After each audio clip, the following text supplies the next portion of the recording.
All right, everyone. I think we are ready to get started here. Looks like most of the attendees, this is a great turnout, so I appreciate everyone coming. My name is Chris. I'm with ChannelBytes. My partner in crime here is Cameron Martell, also known as Cam. He is in Canada, so please don't hold that against him.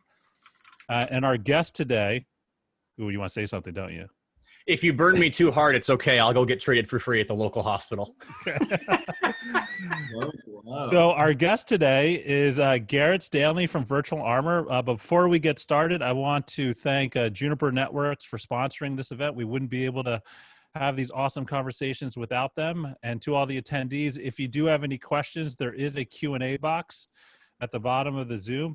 Please use them. We will probably answer them as we go through this. Yeah. So please don't stop. This is meant to be more of a conversation. Let's get started. So Garrett, before we get nerded out, because I was told when we arranged this that you're really nerdy, tell me a little bit about yourself so that people can relate to you, not just from your nerd side. Not just the nerd side. Well, there's a curveball right off the bat. So I guess I'm based out of Denver, Colorado here. So big sports place. We're always up in the mountains. Tend to be, we definitely enjoy our brewery scene around here. So you usually find me just kind of walking around the streets of Denver. I'm looking to see what's going on. Cool. So Cam, what are we talking about today? Well, hang on though. No, I want to talk a little bit more about Garrett's Geekiness, and specifically, I want to talk about something Garrett did last week. Garrett, what did you do last week? What did I do last week? What did I make? What did you make last week? I think it's important that people have perspective of who we're talking to. I've been trying to make a persistent mobile network mesh. So I was able to utilize wireless technology as well as a Raspberry, and then some new solar cell plus battery tech, and kind of keep that all together. And I was able to essentially extend my network range to as far as I wanted, and as long as there was sun, we're good to go. So it worked. It's taken me a bit to get going, but it was a lot of fun making. Good for you. That is definitely the safer explanation. So, yeah, yeah, you're sufficiently nerdy. So, listen, my first question, I was going to go through some of the headlines from last year about cybersecurity trends for 2020, but let's call a spade a spade. None of that really matters at this point. Everything went out the window in March, right? So let's actually start off with an easy question then. So first question, broadly, Garrett, how has the threat environment changed over the past 6 months? Well, I mean, you kind of nailed it there when you said that. Everything that we were working on and everything we were sort of forecasting has gone out the window. Sort of where this, this discussion kind of got its title. If you had asked me back in, January 2020, what sort of time and technology we were living, I would have said the Wild West. But looking forward here now, months later after COVID, it's very clear to say that we were living in sort of frontier days. We were living in a time before mass migration of people, before a lot of business and assets came out. It's very clear now that we're living in these sort of Wild West days, and with the good comes the bad. And so with the good security and the good security staffers, we now have villains that are incredibly potent and actually scary.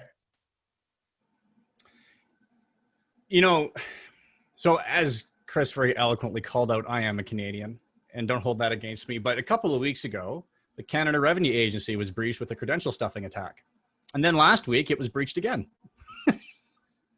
49,500 records were stolen from the Canadian equivalent of the IRS. Yeah. That's a pretty interesting representation, I think, of the current threat environment. Specifically, they targeted Canadians that were receiving the COVID emergency benefit thing, right? So anyway. Yeah, so let me ask you a question based off of that. Like, so how have these bad actors changed? Are they the same people doing the same crap, or has the landscape evolved?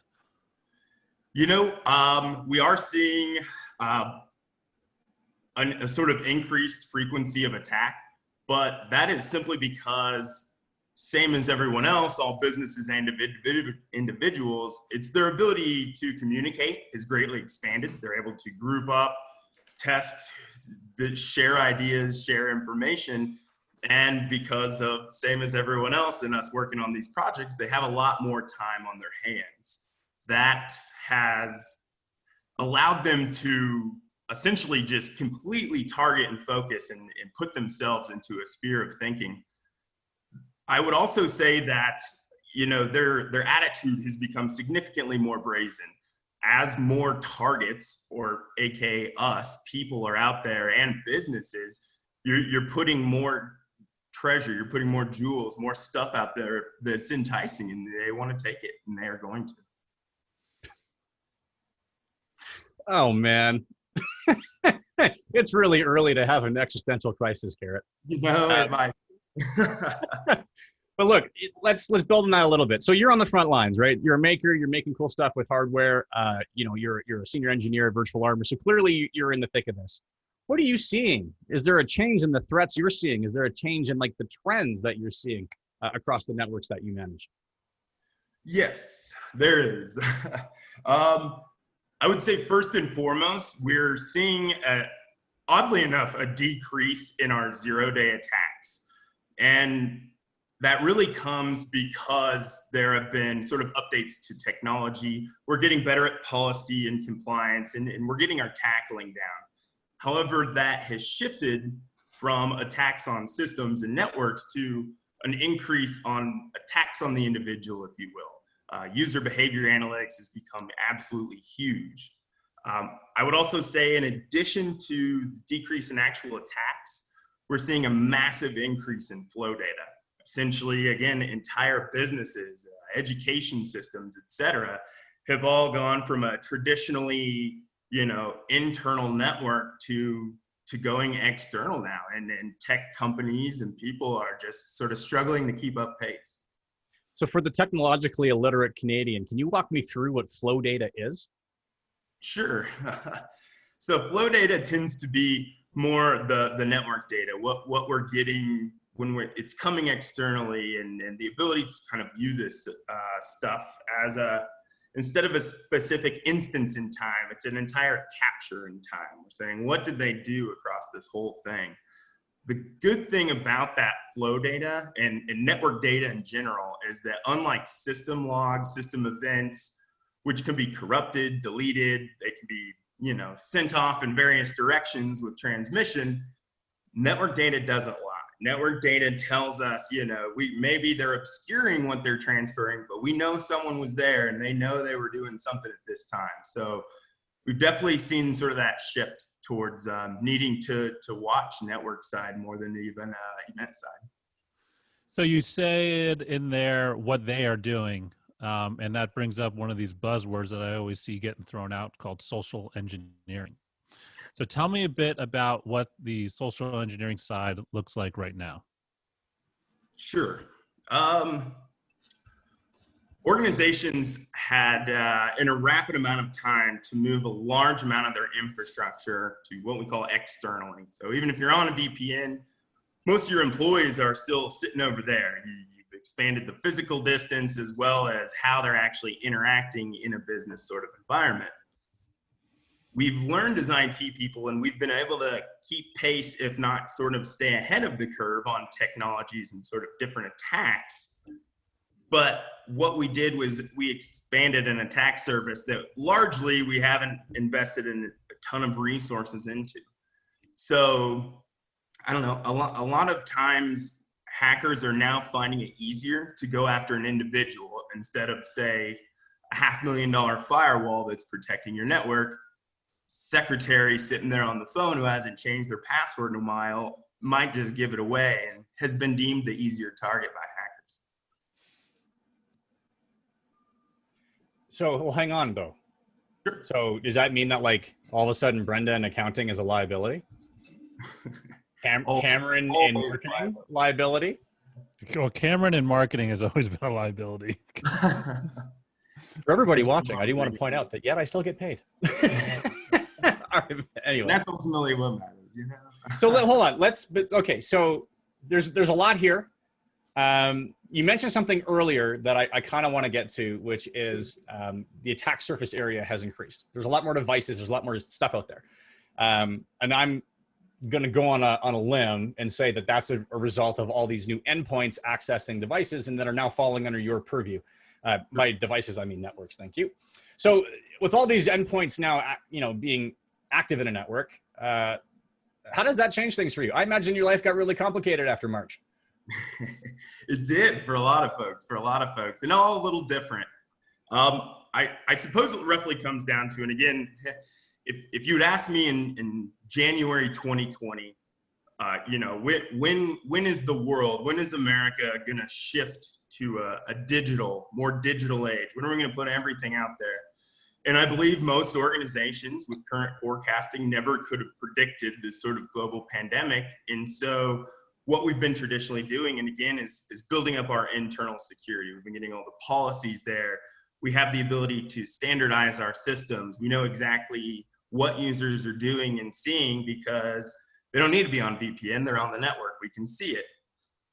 That all changed because now people, instead of being internal, are now external. So even if they're on a VPN, they're using devices that are non-standardized.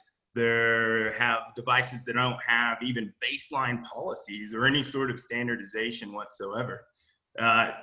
It's become a significant problem that IT people, have had to deal with in the past, but has become significantly more complicated and harder to watch out for. So just to be clear, is it more difficult to secure a mobile device, for example, than a traditional piece of hardware? Absolutely. Well, absolutely. I mean, take your corporate IBM standard network computer, every IT person knows every service account, everything that's on it, the ability, what it can see, all that sort of stuff. Is it encrypted? A cell phone is so much worse than that. The individual, it's a very private thing. Most people, if you stick your arm out, your phone is within a 2-foot radius of you. So until we have the ability, through sort of, mobile device an expansion of mobile device management, that lack of standardization, access management, and policy is all going to be sort of up in the air. Before we move on, can I ask you a total off-the-cuff question? Sure. What did you think about Elon Musk's Neuralink announcement a couple of weeks ago? Any thoughts? He's got so much cool stuff coming out, and what battery day is coming up. I mean, this guy's got some cutting edge tech. But you don't think that Neuralink maybe represents a pretty significant liability? All new technologies are going to open up new gaps in various areas of, problems. Your skull. All right, let's get back on track here. Let's switch the conversation over to talk about how the hell do we defend ourselves against these threats that you're talking about here. So where does somebody start? No drinking allowed. Let's see. First line of defense, I would say monitoring is now more essential than ever. With expanded sort of scope, with additional network data, we're struggling to just sort of cover all those potential gaps. So the more systems we can have logging from network to actual system, server, hardware, all needs to now be monitored and correlated for potential breaches or vulnerability. I would say on top of that, likely user behavior analytics right along that same vein is a big one. Before, you used to just be able to, largely you would care, is the account locked? Is it disabled or is it enabled? Now, because of sort of the attack is shifting to the user, we as IT security staff now need to understand that user behavior matters a whole lot more. Does an individual who normally never accesses financial records, are they suddenly trying every single server on the network? I mean, again, what does Brenda in accounting know about credential scanning? And she probably doesn't even know what servers are. So that's the sort of thing where we're shifting from, account lockouts to what are people actually doing. So when you say your network is the first line of defense, are you referring to the people on it specifically? Is there a hardware component that people want to talk about? Is there like cloud stuff they could be using? Multi-factor authentication, it's one of those, again, we got to get back to basics until we can say we've fully mastered and have everyone using it. And I suppose on that same vein, since we're talking about the fence with MFA, credential hygiene and just user training in general. People have got poor password policies or just incredibly weak credentials, or they just use them on so many accounts that what's the point of a single password? So let's talk about your, I mean, you guys are an MSSP. Mm-hmm. Make sure I don't forget that second S or I'll get in That's trouble, security. right? So let's talk about your stack, right? It's like what's in the stack of monitoring, multi-factor authentication, behavioral analytics. Like what are you guys using? Let us look underneath the hood here and show us, I mean, I would assume the best practices around cybersecurity and network management. Sure. We IT people have often, we've been under vendor spam the last kind of 10, 15 years, especially in security with such an emerging market. All those tools now need to start working together. It's nice that you bought those tools and you've been able to sort of, stiffen your posture to become more compliant. But the fact of the matter is, unless you have that vulnerability scanner on a set schedule that someone looks at, also correlating with SIM technology that someone is monitoring and making sure works, making sure all your networking devices are in here. By having that sort of centralized area to be able to see everything from users to network to events, that's really where we're finding the ability to not just stop, but the ability to sort of forecast where there could be a potential security problem and stop it before it occurs. Well, okay. I want to talk about compliance for a second, right? And the reason why is because I know virtual I alarm. shouldn't have said compliance. That always gets me. I know that you guys operate a lot in the financial space, healthcare, et cetera. And so, and there's a lot of industry specific compliance protocols that are out there, government specified. So, I just kind of want to know, you're talking about attacks on people and personal vulnerability, credential hygiene, like that kind of stuff. Does compliance play a role here? And is this something that is relevant to like this conversation? Should people be thinking about it, or is that maybe a different conversation? It's definitely something that IT staff in IT security being in that definitely need to be aware of.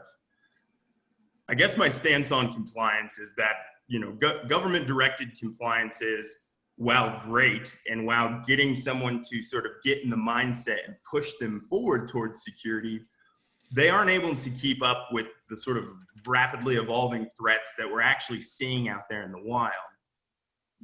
Businesses are getting themselves into this bit of conundrum right now because security has been largely pushed due to compliance. People are losing sight of the actual reason we are making these compliances occur.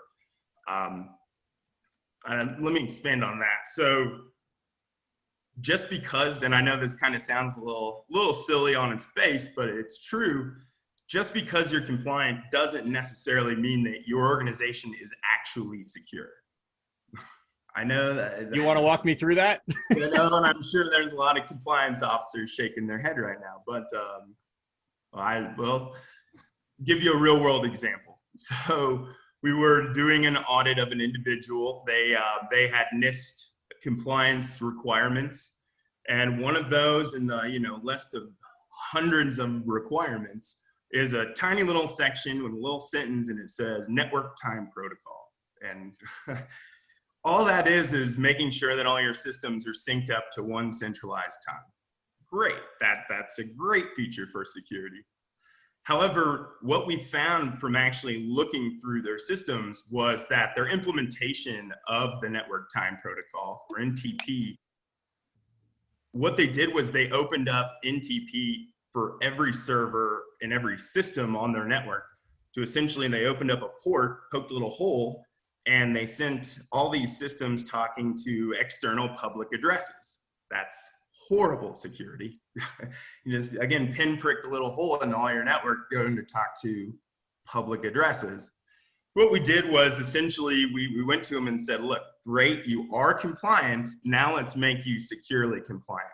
Let's make sure, your NTP and structure, let's take all those holes, let's just point them towards one system that we heavily monitor and that can go out and talk. And that way we're able to, again, sort of get that centralized security and management that compliance is striving for at its heart. So is there like, I don't know, is there like an easy fix for that? Is it like a big audit, or how do you as a professional, and how do you as a business, I think is more importantly, how do you make sure you're not leaving yourself open to those types of well-intended missteps? Right. Well, as I said, I mean, a lot of the technology is already, we've caught up in areas. We're able to see this stuff and protect ourselves against it. The problem we're running into is sort of a mindset. It's an industrial problem, if you will, in that we are lacking the sort of sharing of intelligence that is required for a global infrastructure. And again, to beat on the Wild West sort of thought, right now we're in that, each business, each town has its sheriff, it has its IT security guy or small group. That didn't work back then, and it's not going to work now. We need to mature ourselves like they did back then from an industrial standpoint. We need to start reaching out to other people, even in our own business spheres, who may be competition, and go, look, I know we're fighting for each other for every dollar, but what if both of our companies go down? That doesn't help anyone. So, let's share information, what we're seeing in the wild, how we're getting attacked. And I think that's really sort of the key to fixing this overall problem. It's a mindset. So can you highlight any vendors that you are seeing, that are ahead of the game here on defending? Yeah, well, I mean, not to put too fine a point on it, but Juniper's a good one. We are constantly, they're giving us security feeds. They're letting us know a sort of different network attacks are going out there. That way, again, even though they're a networking hardware company, we're able to take this information they're seeing from their stuff and put it in our centralized security, our SIM and everything, and be able to now, hey, what about these brand new network attacks? Does that make any new systems vulnerable? And that's, that might be a good example of sort of how we're sharing and attempting to expand our knowledge and how we're discussing these things. So I've met a lot of security guys in my day, and you guys are sometimes some of the most paranoid people. You freak the hell out of me, scare the crap out of me all the time. And it's like, I'm wondering, truly, I mean, you got to give me the truth on this. Sure. How much of this is fear-based selling or fear-based, I guess, information delivering versus actual threats that I need to act on right now? You just toss them a hand grenade, eh, Chris? And I can already see my sales guys cringing, but fear-based selling is truly it's an industry problem. I'm going to call it a problem. Is it a pandemic? We don't say that on these types of conference calls anymore, my friend. There's a correlation to that in some sort of way. An individual will trigger on a specific word, and computers and networking, being very similar to humans, have a problem with the virus. And while the average individual may not know the difference between a computer virus and a human virus, they still understand that they should fear this, that there's something that's to be concerned. My problem is that fear-based selling, again, shows a lack of maturity of our industry. Just to pull one out of a hat, there's aviation. So that's a high-level technology. It's engineering. It's darn near magic to me. I don't know how they do it. But aviation was a terrifying thing in the beginning. A lot of planes crashed. People just died. It was scary. Aviation learned to sort of, as they came across more hurdles, they learned. They understood that risks and issues will occur. But instead of selling that fear, what they did was they showed industrial maturity. They said, look, this can and likely will be a problem, but we're working to eliminate that sort of danger of flying, right? we're beefing up security standards. And if there is a problem, these policies will take effect and we have redundancies. And that calmed people overall. And I mean, look, these days, flying is fun. Gets you there quick, cheap, you're happy, you're moving along. And that's really what IT security needs to start looking to do. We've got to kind of get away from that fear, that unknown, because we do know what it is. We need to tell ourselves and tell everyone else that, you know, we can't be bashful about this. We need to say, we got some bad guys out there, but we will stop them. And if they do get through, we will mitigate the risk. It's really so what I'm hearing is the industry needs to do a better job projecting confidence in their ability to meet the threats and rise above them. Fun fact, I know a few buddies of mine that are aircraft mechanics, and there's a lot more broken on basically every airplane than you want to know. So just think about that the next time you get one of those great COVID cans of the sky. There we go. All right. I think part of the fear-based narrative, Garrett, is because we are constantly hearing about things that sound scary, right? I opened this conversation up with a quick anecdote of how the Canada Revenue Agency was hacked. We know this year, Garmin has been hacked, Equifax has been hacked, banks are being hacked. This is happening all the time. I mean, Jeff Bezos and Elon Musk, they had their Twitter hacked, right? Should people be worried when Twitter gets hacked? Well, I would say is that you hear about some major hacks 4 times a year, and they for some reason they time at the 3rd month of the quarter, right before they've got to close the companies need to close their quotas. Oh, you hear about all these crazy hacks. Anyway, we're gonna sell some firewalls now. Q1, Q2 is a fun time too. But in all seriousness, if Garmin gets hacked, sure. Do I need to care? You know, you might lose your footsteps or whatever through Garmin, but the average individual doesn't need to care about social media accounts necessarily. What they need to care about are again, to kind of bring up a previous point, what are you applying your authentication and credentials to besides that? The average individual is not going to choose a new username and password for the 50 plus accounts they may have, you know, to pay your bills, to access social media, et cetera, et cetera. It's that shift in focus that really is now what hackers are looking for. I would say back in the day, people used to challenge themselves, hackers, going like, I'm going to try and break into this account just to see if I can do it. And again, now they're not necessarily caring that they are getting into your Twitter account to see if they can do it. They want to get into your bank account. And because an individual will largely sort of have a mental process going, this is my bank account, I need to be very careful with this stuff. They just don't have that same sort of mindset with social media, video game accounts, that sort of stuff. And again, hackers are exploiting the individual's sort of psychology and way of thinking outside of directly the technology. Again, I'm kind of a story example kind of person. There was a big nationwide auditor that their IT staff was directly targeted, not just employees, but their IT staff. These guys, they went on LinkedIn, they figured out who all the staff were and who had access to what sort of systems. And then they found these guys. They went on every social media and dating app in the area and were able to find them. So they ended up finding some of these guys on a dating app. They were able to, you know, say, hey, come have my pictures over here. And these IT guys who are the people who secure these networks and are on the lookout were so not used to being directly targeted in that manner that they didn't see it coming, and their system got taken over and by such a silly little thing, and it caused their company significant heartache and some long nights, I'm sure. Well, I think the company had a headache. I think the IT staff had the heartache. Yes. Oh, gosh.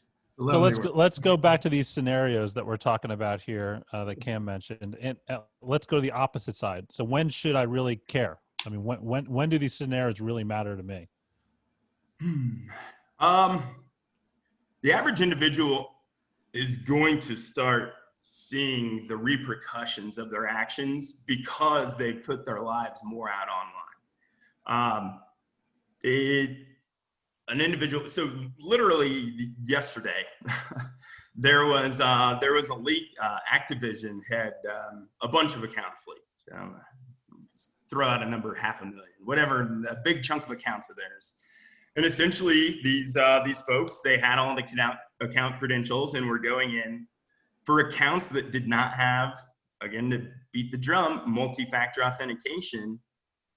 If they just had a single password, they were going in, changing the account, and they essentially locked them out, where any of the users who had the multi-factor were on the fly and instantly able to deny their ability to get access, and their accounts are secure. And I think that's, every single day we're seeing real world examples that it's, adhering to our basics and then expanding upon that is really the way to go. I mean, you have to start getting the mindset of security in the individual into that mindset.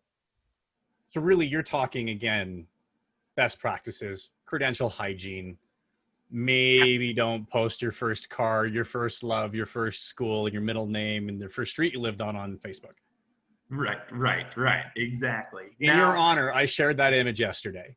I guess, and again, to kind of talk about more of an overall industrial viewpoint, for a long time, the average person even has sort of relied on a security concept, a security theory that we call security through obscurity. And that really means that the only real safety they have is that no one knows who they are. They're sort of anonymous.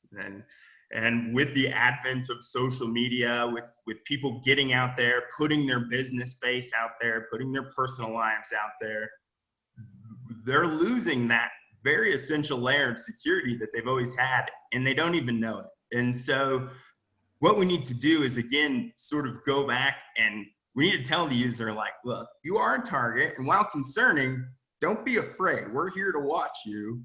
What you need to do is just be cognizant that there are people out there who want to attack you, and if we see anything, we'll let you know. So that's usually, it comes down to mindset and being able to sort of mature our industry.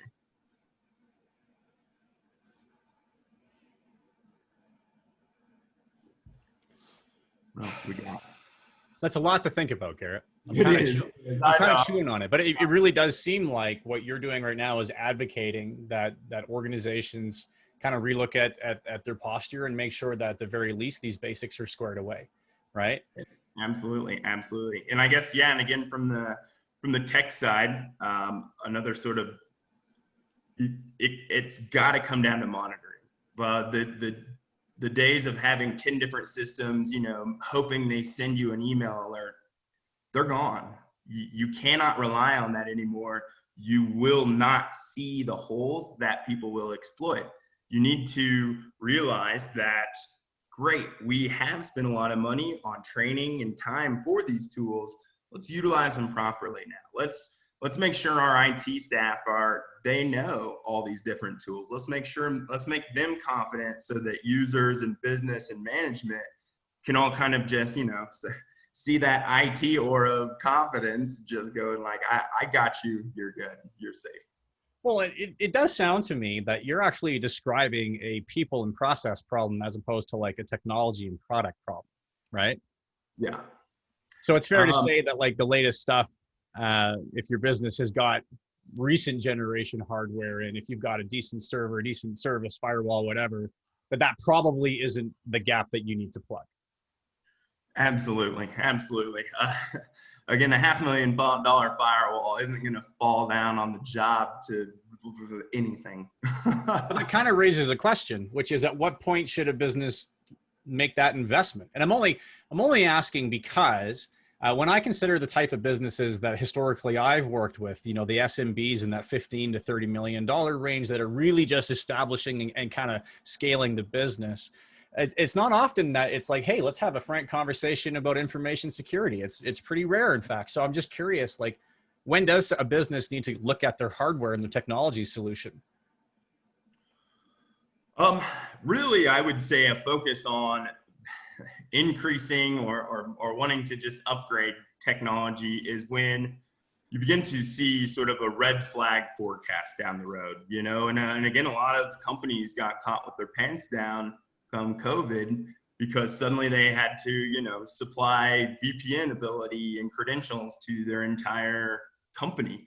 And a lot of people didn't have the licenses, didn't have the hardware, didn't have the ability to sort of sustain that level of requirement from a network. And a lot of people then had to subsequently scramble to be able to keep their businesses running by keeping their employees connected to it. All right.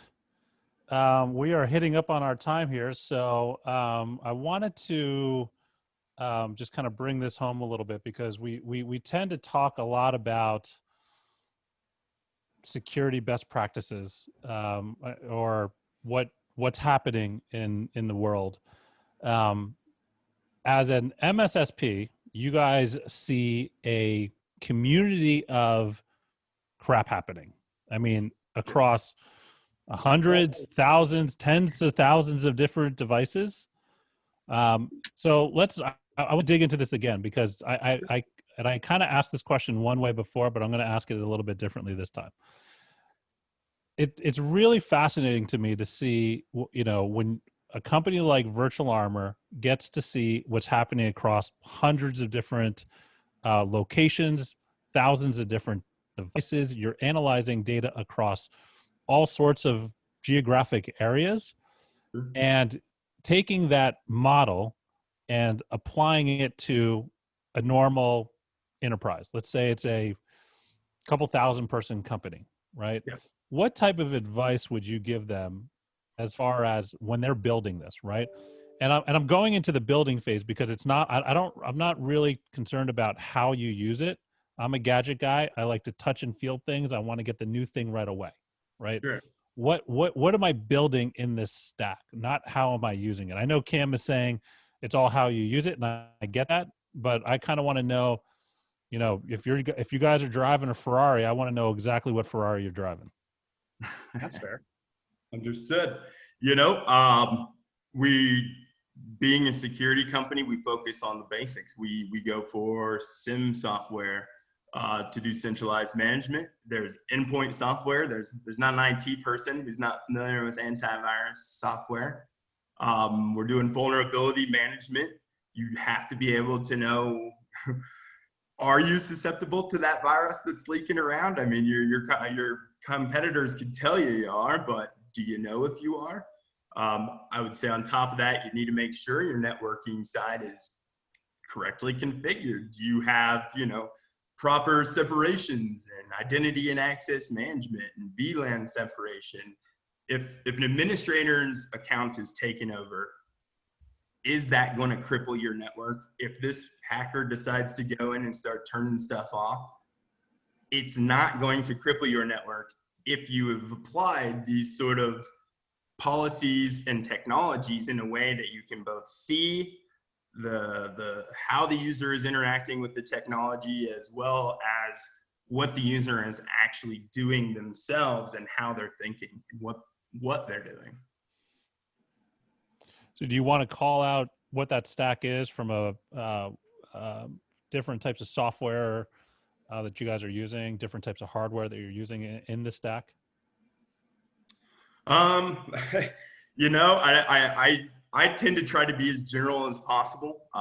From the SIM standpoint, I would say larger enterprises that like a more fine-tuned device might want to go with a QRadar or Splunk, where if you've got a smaller shop and you want to maybe know more about, you know, just making sure you have something and you can at least get a basics, you maybe want to look towards your Alien Vaults and your smaller side SIMs like that.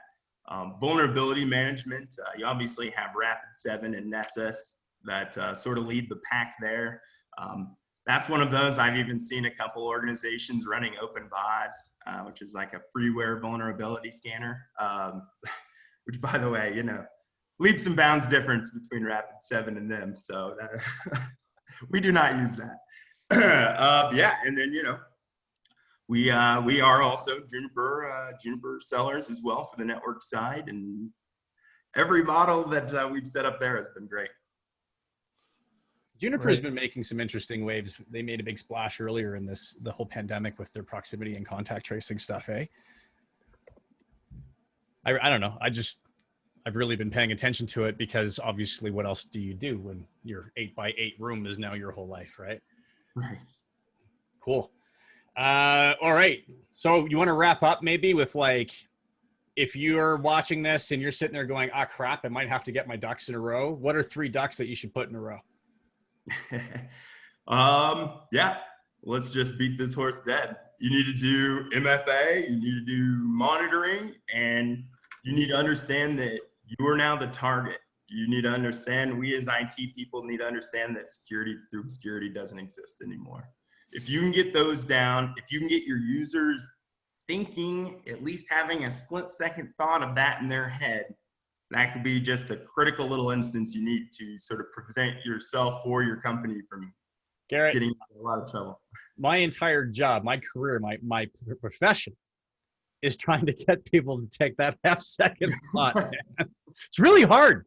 Right? So if I find out, I'll let you know. Yeah. Very good. All right. Well, I appreciate Garrett for taking the time. This was an awesome conversation. Thank you again, Juniper, for sponsoring this. This will all be made available on our YouTube channel, so please check it out. And as the YouTubers say, like and subscribe. Smash that button.